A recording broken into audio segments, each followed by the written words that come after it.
लेखिरह्यौ कथा काव्य, लेखिरह्यौ कथा काव्य, रमिरह्यौ बनितामा, लेखिरह्यौ कथा काव्य, रमिरह्यौ बनितामा। प्रेरक तिमी नारीहरूका, प्रेरक तिमी नारीहरूका मृत्युञ्जय जिन्दगीमा। नमस्कार, एबी न्यूज खबरको साहित्यिक कार्यक्रम स्रष्टा र साहित्यमा यहाँहरूलाई हार्दिक स्वागत छ। म भगवती बस्नेत।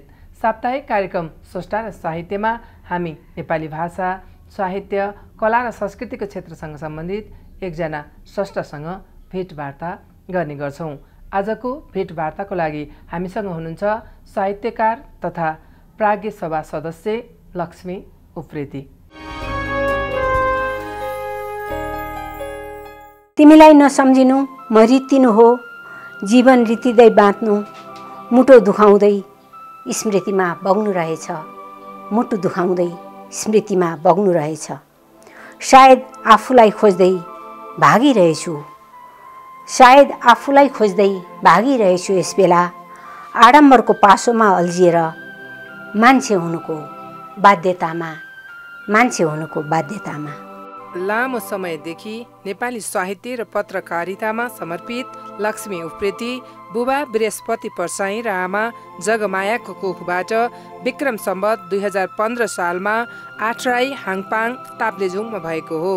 नेपाली साहित्यको विविध विधामा कलम चलाउने लक्ष्मी उप्रेतीको पहिलो प्रकाशित कविता बिस्कुनले थिचिएका खुसीहरू हो भने पहिलो प्रकाशित कथा साकार हुन नसकेको सपना र पहिलो प्रकाशित बाल कथा कृष्णको पछुतो सुन केसरामा प्रकाशित भएको थियो। 2056 सालदेखि नियमित रूपमा बनिता साहित्यिक त्रैमासिक पत्रिकाको सम्पादन, प्रकाशन र साहित्य लेखन गर्दै आएकी लक्ष्मी उप्रेती प्रज्ञा प्रतिष्ठानकी प्राज्ञ सदस्य हुन्।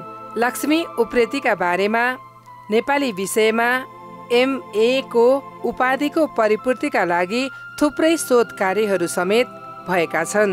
उनी 2028 सालदेखि साहित्य सृजना, 2044 सालदेखि साहित्यिक सम्पादनमा लाग्नुका साथै लगभग 14 वर्ष सिप विकास, उद्योग, व्यापार र शिक्षण पेसामा संलग्न भएर कार्य गरेको अनुभव बटुलेकी छन्।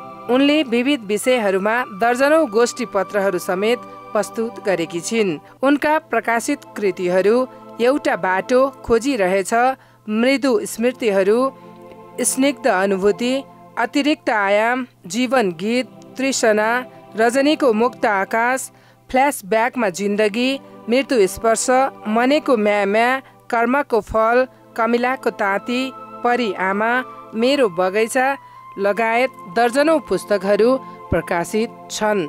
उनले नेपाली भाषा र साहित्यमा दिएको योगदानको कदर स्वरूप पूर्वाञ्चल स्तरीय कविता पुरस्कार, षडानन्द प्रतिभा पुरस्कार, पारिजात पाण्डुलिपि बाल साहित्य पुरस्कार, बाल साहित्य शिशु सेवा राष्ट्रिय पुरस्कार, भद्रकुमारी घले व्यक्तित्व पुरस्कार, प्रेस काउन्सिल साहित्यिक पत्रकारिता पुरस्कार, बद्री राष्ट्रिय कलाश्री पत्रकारिता पुरस्कार, गोमा स्मृति साहित्य पत्रकारिता पुरस्कार, डाक्टर हर्षबहादुर बुढा मगर स्मृति साहित्यिक पुरस्कार लगायत विविध पुरस्कारहरूबाट सम्मानित र पुरस्कृत भइसकेकी छिन्। मृत्युको मुखमा पुगेर पनि मृत्यु जित्न सफल लक्ष्मी उप्रेतीले नेपाली भाषा, साहित्य र पत्रकारिताको क्षेत्रमा निरन्तर सेवा गरिरहेकी छिन्। यहाँलाई कार्यक्रममा हार्दिक स्वागत छ। नमस्कार। यहाँ चाहिँ 3 दशकदेखि नेपाली भाषा साहित्यमा समर्पित हुनुहुन्छ। यहाँको साहित्यिक यात्राबारे केही बताइदिनुहोस् न। एकदम क्रियाशील त म 3 दशकदेखि हो, तर लेख्न थालेको 5 दशक भएछ। साहित्यिक यात्रा दुःखमा पनि मलाई सुखदै भइरहेछ, रमाइलै हुन्छ। त्यो लेख्ने बेलामा अलिकति कुण्ठा हुन्छ, पीडा हुन्छ। त्यसपछि जब लेखिसक्छु अथवा कुनै कार्यक्रम गर्ने बेलामा छटपटी हुन्छ, त्यसले आक्रान्त पारिरहन्छ आफूलाई। जब कार्यक्रम सिद्धिन्छ तब कस्तो संसार जितेको अनुभव हुन्छ, आफूलाई अनुभूत हुन्छ। विशेष गरी साहित्य लेखन त एउटा पाटो छँदैछ, त्योभन्दा पनि बढी यहाँले विभिन्न कार्यक्रमहरू चलाउनुहुन्छ। ती कार्यक्रमहरू चलाउने योजना कसरी बनाउनुहुन्छ? यस्तो भयो यो म साहित्यमा सक्रिय नहुँदा पनि अलिकति सामाजिक रूपमा अब आफ्नो व्यावसायिक रूपमा सक्रिय हुँदा पनि हामी कार्यक्रमहरू अरू बहिनीहरूको साथ लिएर म कार्यक्रमहरू सञ्चालन गर्थेँ। तर त्यो कार्यक्रममा पनि स्रष्टाहरूलाई नै आफ्ना अग्रज हरूलाई नै यसो सम्मान गर्ने, अभिनन्दन गर्ने, उहाँहरूसँग नजिक जाने, नजिकिने वातावरणको कार्यक्रम हुन्थ्यो। यो साहित्यमा लागेपछि त अरू अरू कार्यक्रम पनि देखियो, अरूहरूले गरेको कार्यक्रम। अनि अब यसै पनि रुचि भएकी मान्छे म, अनि त्यहाँ त त्यतातिर बढी आफू ढल्कियो। र यो अहिले खास साहित्यिक कार्यक्रम चाहिँ बनिता भन्ने साहित्यिक पत्रिका मैले चलाएको 24 वर्ष पुगेछ। त्यो 3-4 वर्षदेखि त्यसबाट विशेष कार्यक्रमहरू हामी निरन्तर गरिरहेका छौँ। हामीमा नै यसमा अरू साथीहरू पनि हुनुहुन्छ सहयोगी। मलाई आर्थिक रूपमा यसमा दुःख छैन, साथीहरूले आफैले गरिदिनुहुन्छ। अब दौडधुप यताउति त दुःख छ, साथीहरूले त गर्नुहुन्न। त्यस कारणले गर्दाखेरि यसमा चाहिँ अब प्रतिभाहरूको चयन हामी यसो फोनबाटै समझदारीता कायम गर्छौँ, प्रतिभाहरूको चयन गर्छौँ। र अरू कार्यक्रम जस्तो कहिले गोष्ठीहरू गर्छौँ, कहिले कृतिहरू नै निकालेर त्यसको विमोचन गर्ने कार्यक्रमहरू गर्छौँ। रमाइलो लाग्छ क्या। म त्यसमा पनि दुःख हुन्छ तर इन्जोय गरिरहेकी हुन्छु त्यसमा। तर पनि एउटा पत्रिका चलाउन कतिको सजिलो काम हो? मान्छेले भने जस्तो त्यति गाह्रो त मलाई लागेन है। अरूहरूले भने जस्तो यो अलिक उमेर ढल्किँदै जाएपछि अलिक गाह्रो नै हुँदो रहेछ। र अलिकति आफ्नो बसाइको पनि स्थायित्व नहुँदा चाहिँ गाह्रो हुँदो रहेछ। म अलिक बढी अहिले नेपालमा भन्दा पनि बाहिरै छु, त्यसले गर्दा पनि अलिक गाह्रो ठ्याक्क समयमा निकाल्नुपर्ने। नभएदेखि मलाई त्यति साह्रो गाह्रो लागेन कि, रमाइलै लाग्यो। किन यसमा बढी रुचि भएर हो कि के हो मलाई थाहा छैन। बनिता साहित्यिक पत्रिका निकालेको 24 वर्ष भयो। यसको सुरुवात कसरी योजना गर्नुभयो? यसको चाहिँ यहाँ आफै यसको संस्थापक पनि हुनुहुन्छ, प्रकाशक पनि हुनुहुन्छ। यसको सुरुवात कसरी भयो? सुरुवाती दिनहरूको बारेमा केही बताइदिनुहोस्। भन्छु। यसको सुरुवात कसरी भयो भने म साहित्यमा रुचि राख्ने मान्छे, अनि म व्यवसाय गर्थेँ। एउटा उद्योग थियो मेरो पहिला। अनि त्यहाँबाट त जब मैले उद्योग छाडेँ, अब म के गर्ने अल्मलिएँ क्या। 2-3 वर्ष अल्मलिँदा मलाई यति समय बिताउन पनि गाह्रो भयो, तर आफ्नो जीवन सक्यो जस्तो पनि लाग्यो। अनि यही क्रममा अब अनिल पौडेल भन्ने कवि, उतै पूर्वतिरकै कवि हो, ए भाइ के गर्नु, म त तँ छटपट्टि भइसकेँ भनेर यसरी सल्लाह गर्दाखेरि तपाईँ पत्रिका निकाल्नुहोस् न। अलिक अगाडि त्यो उद्योग गर्दाखेरि उद्योग महासङ्घको मैले स्मारिकाहरू निकालेकी थिएँ, अनि त्यसैमा प्रभावित भइराख्नु भएको रहेछ उहाँहरू। अनि निकाल्नुहोस् न एउटा पत्रिका, एउटा साहित्यिक राम्रो पत्रिका निकाल्नुहुन्छ, तपाईँ सक्नुहुन्छ भन्नुभयो। मलाई पनि रुचि भएको विषय थियो। अनि मलाई सहयोग गर्नु है त, पहिला मलाई थाहा छैन भने। हुन्छ भन्नुभयो, उहाँले सहयोग गर्नुभयो। त्यसपछि विवश पोखरेल, दधिराज सुवेदी मेरो गुरु नै हुनुहुन्छ, दधिराज सुवेदीहरू, उहाँहरूको सहयोग भयो, प्रमोद प्रधानहरूको सहयोग भयो। यसरी मैले यो बन्यता जस्तो राजेन्द्र सलभ, रश्मि सलभ, उहाँहरूले पनि मलाई कोअपरेट गर्नुभएको सुरुका दिनहरूमा। यहाँले धेरै जस्तो महिला सम्बन्धी, अझै स्वास्थ्य सम्बन्धी पनि कार्यक्रमहरू चलाइरहनु भएको छ। चलाउँछौँ। अनि यो साहित्य बाहेकका कामहरू पनि गरिरहनु भएको छ। विशेष गरी यस्ता कार्यक्रमहरू गर्नको लागि एउटा धनको पनि आवश्यकता पर्छ, आर्थिकको पनि आवश्यकता पर्छ। त्यसको लागि चाहिँ कसरी जुटाउनुहुन्छ? यस्तो छ, अब मान्छेको जीवन साहित्यसँग मात्रै रमाउन सक्दैन नि त। रमाउन त सक्छ, तर साहित्यसँग मात्रै लिएर बग्न सक्दैन रहेछ। स्वास्थ्य भयो, अरू खाना लाउनदेखि लिएर सबै कुरो चाहियो नि त। अनि अब यो स्वास्थ्यको कुरो चाहिँ कस्तो पनि भइदियो भने, पहिला पनि स्वास्थ्य सम्बन्धी हामी सानोतिनो गोष्ठीहरू गर्थ्यौँ। पछि राम्रो काम गर्दाखेरि साथीहरूले सहयोग गर्नुहुन्छ। त्यो कुरो चाहिँ मैले आफै अनुभव गरेको छु। आर्थिक रूपमा मैले खर्च जुटाउँछु म साथीहरूबाट। मेरो आफ्नो जेबको पैसा जाँदैन, आर्थिक रूपमा गएको छैन।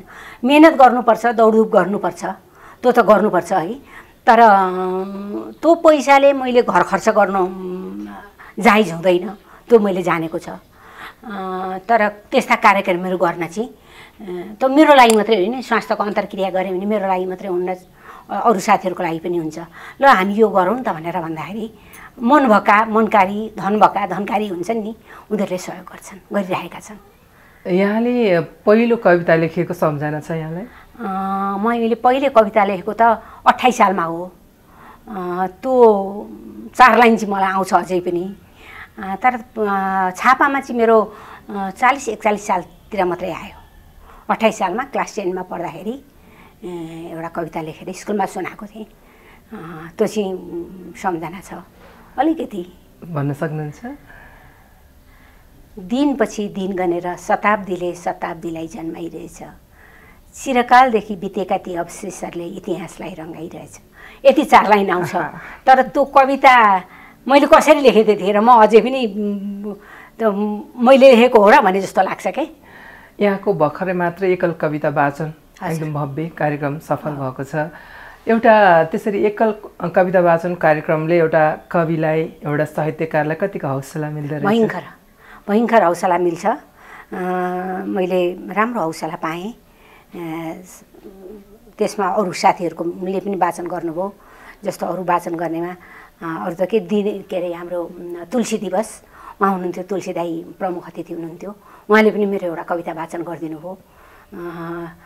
आफूले लेखेर आफूले पढेका कवितामा जति रस हुन्छ नि, आफूले लेखेका कविता अरूले पढ्दाखेरि त्यो मैले लेखेको हो र भने जस्तो लाग्दो रहेछ। त्यति रसिला राम्रा लागे भनौँ न, रमाइलो लाग्यो मलाई।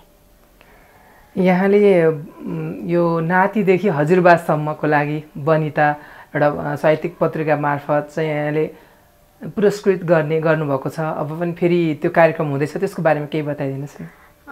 हुन्छ। बनितामा नातिदेखि हजुरबा अथवा नातिनदेखि हजुरआमा सम्मका पुस्ताहरूलाई हामीले समेटेको छ लेखनमा पनि है। अनि कार्यक्रममा पनि त्यसरी समेटेको छ। जस्तो यसैपालि पनि हजुरबा पुस्ताका दयाराम सम्भव हुनुभयो, नाति पुस्ताका सानो 3-4 वर्षका 4-5 वर्षका केटाकेटीहरू छन्, नर्सरी केजीमा पढ्ने केटाकेटीहरू छन्। तिनीहरूको नृत्य देख्दा, तिनीहरूको प्रतिभा देख्दा हामी त केही प्रतिभाशाली छैनौँ, त्यस्तो छ क्या। हामीले प्रतिभा खोज्नलाई विदेशी च्यानलहरू खोलिरहनुपर्छ भन्ने जरुरी लागेर। अनि प्रतिभा भन्ने कुरो बुढाबुढीमा मात्रै हुन्छ, बुढाबुढी मात्रै पाका हुन्छन्, जान्ने हुन्छन् भन्ने छैन नि। समयअनुसार अहिलेका केटाकेटीहरूको प्रतिभाहरूलाई हामी बुढाबुढीहरूले पनि हेरिदिउँ न है। अनि सल्लाह दिनुपर्ने ठाउँमा सल्लाह लिउँ, उनीहरूकै कुरो सिक्नुपर्ने ठाउँमा हामी पनि सिक्ने प्रयास गरौँ त्यो हिसाबले। र अब पुरस्कारको अक्षय कोष राख्ने साथीहरू हुनुहुन्छ, दिदीहरू हुनुहुन्छ, दाइहरू हुनुहुन्छ, उहाँहरूले पनि त्यो योजना बनाएरै राख्नुभएको छ। यहाँको बाल्यकालबारे केही बताइदिनुहोस् न। मेरो बाल्यकाल, म पहाडमा जन्मेकी मान्छे। 4 वर्षको उमेरमा मेरो आमा बित्नुभयो। त्यसपछि 6 वर्ष लगभगमा होला हामी मधेस झऱ्यौँ। त्यसपछि विराटनगरमा पहिलो मेरो अक्षर आरम्भ चाहिँ विराटनगरमा भयो। त्यसपछि धरान भनेको मलाई अक्षरको उज्यालो देखाउने एउटा मन्दिर हो। धरान बालिका विद्यालयबाट एसएलसी गरेको मैले। त्यहाँभन्दा पछिको पढाइ त्यस्तो औपचारिक भएन, अनौपचारिक रूपमा मैले प्राइभेटबाट नै पढ्न अवसर भयो मेरो। एसएलसी दिँदै मेरो शादी बिहा भयो। त्यस कारणले गर्दाखेरि बाल्यकाल सानो बच्चाको अलिअलि सम्झना छ। उही पहाडतिरको सम्झना छ, धरानको सम्झना छ। अब एसएलसी पछिको त अब जटिलै भयो नि त, बिहा गरिसकेपछि त। यहाँले विशेष गरी विराटनगरलाई बढी सम्झनुहुन्छ। कहिलेकाहीँ काठमाडौँमा बसेर पनि विराटनगरको कवि भनिदिएन भनी चित्त दुख्छ भन्नुहुन्छ। त्यो चित्त दुख्छ मलाई। त्यहाँको साथीभाइ, त्यहाँको साहित्यिक माहौलले यहाँलाई त्यस्तो बनाएको हो? किनभने मेरो परिचय त पहिचान त विराटनगरबाट भयो नि त। आफ्नो जुन क्षेत्रबाट पहिचान हुन्छ त्यो क्षेत्रलाई बिर्सियो भने म बिना पहिचानको हुन्छु, आफू जाँदा पनि बिना पहिचानको हुन्छु। मलाई पहिचान विराटनगरले बनायो र स्नेह पनि मलाई विराटनगरले गर्यो सुरुमा। अब अहिले त यहाँ काठमाडौँमा पनि धेरैले गर्नुहुन्छ स्नेह, अब 101ले गर्नुहुन्छ। तर सुरुका दिनहरूमा स्नेह गर्नेहरूलाई बिर्सनु चाहिँ मेरो दिमागले दिँदैन। यहाँ चाहिँ 28 सालदेखि यहाँको लेखन यात्रा सुरु भएको रहेछ भन्नुहुन्छ होइन। यहाँले चाहिँ सुरुको दिनहरूमा यहाँले लेख्दाखेरिको अवस्था र अहिलेको अवस्थामा कतिको भिन्नता पाउनुहुन्छ? सुरुको दिनमा के लेखेँ थाहा हुँदैन थियो, तर कुनै कुनै लेखन चाहिँ कालजयिनी जस्ता पनि लागे कि अहिले लाग्छन् मलाई, कुनै कुनै चाहिँ, कुनै कुनै त केटाकेटीका जस्ता लाग्छन् है। त्यो चाहिँ हजुरको आफ्नो रचना भयो। हजुरले सुरु गर्दाका हजुरका समकालीन साथीहरू र अहिले लेखिरहेको साथीहरूमा पनि भिन्नता कतिको पाउनुहुन्छ? यस्तो भयो, अब विराटनगरमा सुरुमा त लेख्ने साथीहरूसँग मेरो समन्वय त्यति भएन, अलिक पछि भयो। अब पछि नै हुँदा पनि उहाँहरू निकै नै साहित्यमा अगाडि बढिसक्नु भइरहेथ्यो। मेरो त विभिन्न घरका व्यवधानहरू थिए, त्यसले गर्दाखेरि म अगाडि बढ्न पाएको थिइनँ, रहर लाग्थ्यो। कति पटक त रहर लाएर पनि खुम्चिनु पर्थ्यो, कति पटक रहर लाग्दा चाहिँ जान पनि पाइन्थ्यो। तर जति मेरा अहिलेका त्यस बेलाका अहिलेका पनि साथीहरू हुनुहुन्छ, त्यसै बेलादेखि मलाई स्नेह गर्नुहुन्थ्यो, मलाई सपोर्ट गर्नुहुन्थ्यो र अहिलेका पनि साथीहरू त्यस्तै हुनुहुन्छ। यहाँले चाहिँ विभिन्न विधामा कलम चलाउनुहुन्छ, कथा लेख्नुहुन्छ, कविता लेख्नुहुन्छ, बाल साहित्य लेख्नुहुन्छ। विशेष गरी यहाँलाई मनपर्ने विधा चाहिँ कुन हो? मलाई मनपर्ने विधा चाहिँ अब कविताबाट सुरु गरेँ, कवितै हो। तर एउटा कुरा चाहिँ कस्तो लाग्छ भने मलाई लेखनमा जुन विषय आउँछ, जुन विधा आउँछ, त्यसलाई स्वतन्त्र हुन दिनुपर्छ जस्तो लाग्छ कि। कविता थोरै लेखेर धेरै कुरा बताउनु पर्यो नि त कवितामा, तर धेरै कुरा बताउनलाई आफूसँग सामर्थ्य छैन भने कथा लेखिदिने, थोरै कुरा बिम्बमा मात्रै बताउने सामर्थ्य छैन भने कथा लेखिदिने कुरा त आयो नि त त्यसमा, कथामा त हो। त्यस्तो पारेर अथवा निबन्धै लेख्ने, त्यस्तो हो। यहाँले बाल साहित्य पनि लेख्नुहुन्छ, बाल साहित्यको बारेमा केही बताइदिनुहोस् न। बाल साहित्य मेरा लेखनमा 24-25वटा भए, कार्यपत्रहरू पनि गरेको छु। एकाडेमीबाट पहिले नै पनि मैले एउटा शोध कार्य गरेको हुँ है। बालबालिकाहरूलाई पढाइसँगै, स्कुलको पाठ्यक्रमको पढाइहरूसँगै साहित्यको पनि उसमा मनोरञ्जन दिन सक्नुपर्छ। र उपदेशभन्दा पनि मलाई कस्तो लाग्छ भने, अब साथीहरूले पनि त्यही भन्नुहुन्छ आजकल, उपदेशभन्दा पनि मनोरञ्जन पहिला आओस् न उनीहरूलाई, अनि पो पढ्नलाई उनीहरूको बानी बस्छ त। पढ्ने बानी नै छैन भने उपदेशसँग त्यति मतलब भएन नि त। त्यस कारणले गर्दाखेरि बालबालिकालाई पनि हामीले साहित्यमा रुचि बढाउने प्रयास गर्नुपर्छ। अहिले त विभिन्न स्कुलहरूमा साहित्य, कला, सङ्गीत, नृत्य विभिन्न विधाहरूमा प्रोत्साहित गर्छन्। स्कुलले नै एउटा जस्तो बनाएको छ, त्यो क्लासै जस्तो बनाउँछ, त्यो एकदम राम्रो कुरो हो। र कतिवटा स्कुलहरूमा त हरेक महिना अथवा 2 महिनामा एकजना बाल साहित्यका वरिष्ठ स्रष्टाहरूलाई आफ्नो ती केटाकेटीहरूसँग अन्तर्क्रिया गर्ने कार्यक्रम पनि गर्दैछ, त्यो पनि राम्रो कुरो हो। र अहिले त बाल साहित्यमा पनि नयाँ नयाँ प्रयोगहरू, प्रविधिहरू आइरहेछन्। लेखनलाई मात्रै पनि होइन, साना केटाकेटीलाई अक्षरले भन्दा पनि चित्रले चिनाउनु भन्छन्, चित्र पनि रङ्गिन। तर अब हाम्रो जस्तो देशमा, हाम्रो जस्तो आर्थिक स्थिति भएको ठाउँमा भनौँ न, अब मैले आफैले पनि कलरवाला निकाल्न सक्दिनँ होइन। रङ्गिन निकाल्दाखेरि, चित्र निकाल्दा उनीहरू रमाउँछन् नि, निकाल्न सकिँदैन, एउटा बाध्यता छ। कालो निकाल्छौँ, त्यति नै हो हाम्रो। यहाँले चाहिँ साहित्यकार भनौँ न, नभएर आर्ट पनि गर्नुहुन्छ, कलाकार पनि हुनुहुन्छ। यहाँको विशेष रुचि चाहिँ साहित्यमा कि कलामा? होइन, मेरो विशेष रुचि त साहित्यमै हो। कला चाहिँ यो रहर हो। पहिला उद्योग गर्दाखेरि म अलिअलि त्यो उयोहरू सिकाउँथेँ कि, त्यो सिरानीका खोलेरमा यस्तो तन्ना सन्ना के जातिमा, त्यसै बेलादेखिको रहर रहेछ। अहिले पछिल्लो समयमा आएर आर्टहरूमा अलिकति रुचि बढ्न थालेको छ र यसमा चाहिँ दिन बितेको थाहा हुँदैन, एकदम इन्जोय लिन्छु म। र तर त्यो के पनि स्केच गरेर त्यो गर्न चाहिँ झन्झट लाग्छ, त्यसै पोत्ने, कलर लाउन चाहिँ मनपर्छ। यहाँले विभिन्न गोष्ठी पत्रहरू तयार गर्नुभएको छ, कविता लेख्नुहुन्छ, कथा लेख्नुहुन्छ, उपन्यास लेख्नुभएको छ, त्यस्तै गरी यहाँले पत्रिका पनि चलाइरहनु भएको छ। आजसम्म बाँचेको जिन्दगीलाई फर्केर हेर्दा कस्तो महसुस गर्नुहुन्छ? कति ठाउँमा त मलाई गाह्रो पनि भयो है, तर त्यो गाह्रो कसलाई हुँदैन, जसलाई पनि हुन्छ, जोसुकैलाई पनि हुन्छ। तर जति सजिलो भयो नि, धेरै गाह्रो भयो, अलिकति सजिलो भयो, तर त्यो अलिकति सजिलो मेरो ठुलो प्राप्ति हो है। म खुसी छु, मेरो जिन्दगीप्रति मलाई गुनासो छैन, म खुसी छु। यहाँले लेखेका विभिन्न पुस्तकहरूमा चाहिँ थेसिसहरू पनि भएका छन्। यहाँको लेखन चाहिँ विशेष गरी महिलाहरू भित्र रहेको कुण्ठाहरू त्यसलाई चाहिँ बाहिर पोख्नु, आफ्ना समस्याहरू चाहिँ कसरी समाधान गर्न सकिन्छ भन्ने बाटो देखाउनु रहेको छ। यहाँलाई थेसिस गरेको मध्ये कुन चाहिँ किताब चाहिँ बढी भनौँ लेखेको मध्ये कुन चाहिँ किताब बढी मनपर्छ? त्यस्तो सबैमा त गरेका छैनन्। अहिले मैले यो पछिल्लो समयमा, पछिल्लो भन्दा पनि अलिक अगाडि नै हो, किशोर उपन्यास एउटा लेखेँ कि किशोरहरूको साहित्य छैन किशोरहरूका लागि एउटा गोष्ठी गरेको थियो, अनि त्यसैमा एउटा किशोर उपन्यास लेखेँ। त्यसमा अलिक बढी थेसिस पनि भइरहेछ, समालोचनाहरू पनि धेरै भयो।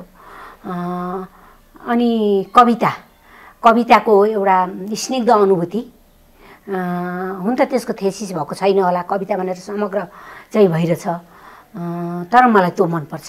त्यसमा थेसिस भइदियोस् जस्तो लाग्छ। त्यो चाहिँ कस्तो छ भने तपाईँले भन्नुभयो नि महिलाको अनुभूति बढी आइरहेछ, म महिला हुँ नि त है, र मेरो आफ्नो अनुभूति, मेरा आफ्ना फिलिङहरू लगभग अरू महिलाहरूसँग पनि मिल्छन् नि त। त्यो भएर पनि महिलाहरूलाई लेख्न कतिको सजिलो छ? सजिलो पनि छ, गाह्रो पनि छ। पुरुषहरूको जस्तो फुर्सद चाहिँ हुँदैन महिलाहरूलाई लेख्न। यसो पुरुषहरूलाई गफ छलफल यताउति सबै कुरो हुन्छ, के अरे अलिकति ढिलो घर पुग्दा पनि हुन्छ। महिलाहरूलाई त्यस्तो भएन नि, 2-4जनालाई हुन्छ त्यो खालको वातावरण, तर सबैलाई त्यो खालको वातावरण हुँदैन। घरको थुप्रै दायित्व बोकेको हुन्छ नि, घरको दायित्व, अफिसको दायित्व, आफ्नो कामको दायित्व, छोराछोरीको दायित्व, अनि फेरि अब बिहा गर्न अगाडि एउटा जिन्दगी हुन्छ, बिहे गरिसकेपछि अर्को जिन्दगी हुन्छ, फरक बनिनुपर्छ। त्यस कारणले गर्दा दायित्व फरक हुन्छ। अलिक गाह्रै छ महिलाहरूलाई, तर गाह्रोमा पनि अहिले महिलाहरू कम छैनन्। यहाँको लेखनको स्रोत के हो? के को विषयले यहाँलाई बढी छुन्छ लेख्नको लागि? मलाई त आफ्नै मनका पीडाले छुन्छ, खुसीले छुन्छ, पीडाले छुन्छ, अलिकति प्रकृतिको अवयवहरूले छुन्छ, माया प्रेमले छुन्छ। साहित्य लेखेर के पाए जस्तो लाग्छ? मैले जिन्दगी पाएँ नि त, साहित्य लेखेर जिन्दगी पाएँ। जिन्दगीलाई बचाइरहनु भएको छ? जिन्दगीलाई बचाइरहेको छु, जिन्दगी पाएँ। अनि मेरा अग्रजहरू, हामीले मान्नुपर्ने अग्रजहरूलाई म यसै पाउँदिनँ थिएँ, उहाँहरूसँग छेउमा बसेर गफ गर्न सक्दिनँ थिएँ, तर साहित्यले मलाई त्यो ठाउँ पुर्यायो नि त। त्यो पनि मेरो ठुलो उपलब्धि हो। यहाँ चाहिँ अलि अगाडि क्यान्सरबाट पीडित हुनुहुन्थ्यो, त्यसबाट निक्लिनलाई नि यहाँले मलाई साहित्यले धेरै सघायो भनेको भन्नुभएको थियो, त्यो बारे केही बताइदिनुहोस् न। मलाई क्यान्सर लाग्यो, 1-2 वर्ष त केही गर्न सकिनँ, जीवन यति नै हो जस्तो लाग्यो। तर मेरो बोनसको जीवन नै भए पनि मैले जीवनलाई धेरै माया गरेँ कि एउटा किताब पनि लेखेँ। कतिलाई त अब यो क्यान्सर ठुलो कुरो होइन रहेछ, समयमा थाहा पाउनु र उपचार हुनु हो भने ठुलो कुरो होइन रहेछ भन्ने अनुभव चाहिँ भयो। म अहिले साथीभाइहरूलाई त्यही कुरो बाँड्न चाहन्छु, र जीवनलाई नजिकबाट जान्ने अवसर पनि मैले त्यसपछि नै पाएँ। जीवन के हो भन्ने कुरा बुझ्न, असाध्य प्रेम गर्न थालेँ जीवनलाई भनौँ न। त्यसपछि यहाँको विचारमा कला, साहित्य र जीवनको अन्तर सम्बन्ध कस्तो रहेको हुन्छ? असाध्यै नजिक अन्तर सम्बन्ध। कला बेगरको मान्छे, कुनै पनि मान्छे सिङ र पुच्छर बिना मान्छे हुन्छ भन्छन् विद्वानहरूले। साहित्य, कला, सङ्गीत बिनाको मान्छे त्यस्तै लाग्छ मलाई। सङ्गीत पनि मेरो असाध्यै रुचिको विषय हो, तर सङ्गीतमा स्वर चाहिँ एकदम कोनिके जस्तो छ है, तर सङ्गीत पनि मलाई रुचि चाहिँ लाग्छ। अलिअलि त रेकर्डहरू पनि भएका छन्, अरूहरूले गाउनुहुन्छ।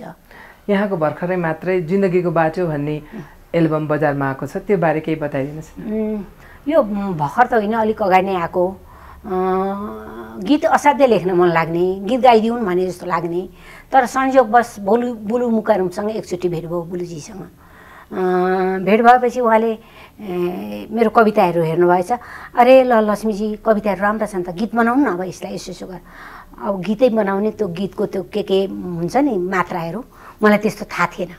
अनि गीत हुन्छन् र बुलुजी यसरी भनेर कुरा गर्दाखेरि, हुन्छन्, यसलाई यो मात्रा बनाउनु, यसलाई यो मात्रा, म सङ्गीत गरिदिन्छु, लु गाउँ भनेर भन्नुभयो। अनि एरेन्ज गर्ने, कोनी के गर्ने, मलाई केही थाहा थिएन नि त। उहाँले नै सबै गराउनु भयो, र त्यसैमा 4-5वटा 5वटा कतिवटा गीत छन्। गायकहरू पनि उहाँले नै लिनुभयो, एरेन्ज गर्ने ठाउँमा स्टुडियोमा सबै उहाँले नै गराउनु भयो। अनि मलाई त्यहाँदेखि रुचि बढिरहेछ। अब हामी कार्यक्रमको अन्ततिर छौँ। नयाँ पुस्ताहरूलाई जो चाहिँ अहिले नेपाली भाषा र साहित्यमा आउन चाहनुहुन्छ उहाँको लागि के सन्देश दिन चाहनुहुन्छ? अहिलेका नयाँ पुस्ता साँच्चै नै साहित्यकारले त हामीलाई सिकाउनुपर्छ। त्यस्ता प्रखर छन् अहिलेका नयाँ पुस्ताका साहित्यकार भाइ बहिनीहरू। तर पनि अलिकति प्रचारमा आइहाल्नुभन्दा आफूलाई अलिक गहकिलो तरिकाले लेखनमा जानु भन्ने एउटा, हुन त आफू पनि प्रचारमै गइयो होला, नगइएको होइन, तर पनि आफू गएर पनि अरूलाई उपदेश दिन सजिलो छ नि, यो उपदेश जस्तो हुन्छ। अहिलेका कति भाइ बहिनीहरू त असाध्यै राम्रो लेख्ने, उनीहरूका अगाडि त हामी केही होइनौँ जस्ता छन्, भन्नै अप्ठ्यारो हुन्छ। यहाँको अमूल्य समय र विचारका लागि हार्दिक धन्यवाद। मलाई मेरा आफ्ना कुराहरू राख्न दिनुभयो, म एकदम आभारी छु। धन्यवाद। कार्यक्रम स्रष्टा र साहित्यको आजको निर्धारित समय सकिसकेको छ। अर्को हप्ता पुनः एकजना स्रष्टासँग उपस्थित हुनेछौँ। खबर भित्रको खबरको लागि हेर्दै रहनुहोला एबी न्युज खबर। नमस्कार।